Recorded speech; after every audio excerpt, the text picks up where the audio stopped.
How about a little something out of a Chinese restaurant with Chinese restaurant quality? I'm making a Szechuan pepper beef. Let's get cooking with style.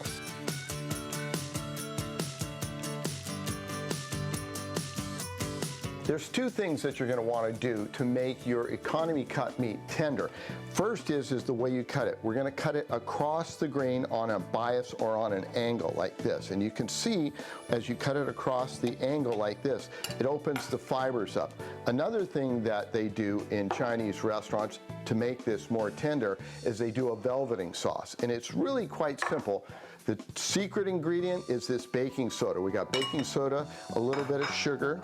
I've got sesame oil and cooking oil, like a neutral oil of canola, something like that, an oyster sauce, and all the measurements will be in the recipe. I've got soy sauce, and then this is one that you probably don't have in your kitchen, Szechuan cooking wine. We're gonna put that in there and make sure you get all the goodness out of there. And we're gonna give this a nice stir, and then we're just gonna take this and put this over the meat. And now you're gonna wanna marinate this meat for at a minimum of a half hour and as much as 2 hours. And then once it's all mixed in, you'll put this in the refrigerator, keeping it chilled and covered. So now for the sauce, and this takes a little bit more ingredients. We've got our brown sugar, we've got our Szechuan peppercorns, crushed red peppers, and a little bit of cornstarch. That's what will tighten everything up. Some water, we've got our oyster sauce there, and then we have the Szechuan vinegar.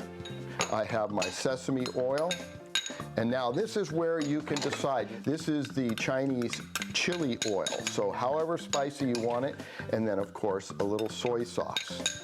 We're gonna go ahead and whip this up. Now I'm somewhat limited here in that I don't have a wok. If you have a wok, by all means use a wok, but I've got a large skillet here that is on as high as it can go, and I'm putting in about 2+ tablespoons of oil. You may say that sounds like a lot, but really it's not. In the Chinese restaurants, they use a lot more oil. And now be very careful when you're putting this in, because that oil is super hot. We're gonna spread this meat out and cook it for about 2 to 3 minutes aside. All right, let's get this meat out of here and then get ready for the veggies. I'm just gonna transfer this to a separate plate so I can drain off the excess fat here. All right, so now we're ready. This is nice and hot. We've got our julienne bell peppers and onions. Those are gonna go in. We'll add in our garlic, and this is literally 3-4 minutes max. In goes the ginger, and we're gonna stir fry this just long enough to kind of soften the vegetables. All right, we're at about 2.5 minutes. Let's get our beef back in. We'll take the drippings, put those in, give it a little toss. In goes our sauce, and this is gonna tighten up really quick. So we'll give this a nice toss, make sure everything's nicely coated. Let's head over to the countertop and serve this up. Now you can present this any way you like. I like doing it family style here, and we're just gonna put this on this nice presentation plate here.